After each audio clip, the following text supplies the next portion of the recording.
Top 5 Rajinikanth movies. Number 5 Arunachalam. 30 days లో 30 crores ఎలా ఖర్చు పెట్టాలో అదే ప్లాట్. ఇంకా సాంగ్స్, కమర్షియల్ ఎలిమెంట్స్ అన్ని సూపర్ హిట్ అయింది movie and biggest hit of the year. Number 4 Chandramukhi. Flops లో ఉన్న టైంలో ఒక సినిమాతో బిగ్గెస్ట్ హిట్ ఏందో చూపించాడు and Rajini biggest comeback. 1 year పాటు ఆడింది మూవీ. మన favourite. Number 3 Sivaji. Black money corruption గురించిన ప్లాట్ ఇది. శంకర్, రజనీ, రెహమాన్ కాంబో ఇది. చాలా ఫేవరెట్ కాంబో ఇది నాకు. ఫస్ట్ 100 crores మూవీ రజనీది కూడా ఇదే. అండ్ నాకైతే ఈ సినిమా అస్సలు బోరే కొట్టదు. భాష రజనీ ఎర్ర టైంలో వచ్చింది ఇది.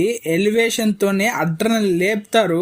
ఒక ఫ్లాష్ బ్యాక్ సీన్ తోనే మొత్తం రికార్డులన్నీ ఎగిరిపోయినాయి ఒక ఏళ్ళలో. నెంబర్ 1 నరసింహ. ఫీమేల్ విలన్ అంటేనే గుర్తుకొస్తుంది ఈ మూవీ. ఆల్బమ్ అయితే సూపర్ హిట్. స్వాగ్ తోనే రికార్డులు బద్దలు కొట్టారు. సరే, దీంట్లో మీ ఫేవరెట్ మూవీ ఏదో కామెంట్ చేసేయండి. అలాగే సబ్స్క్రైబ్, లైక్ నచ్చితే చేసేయండి.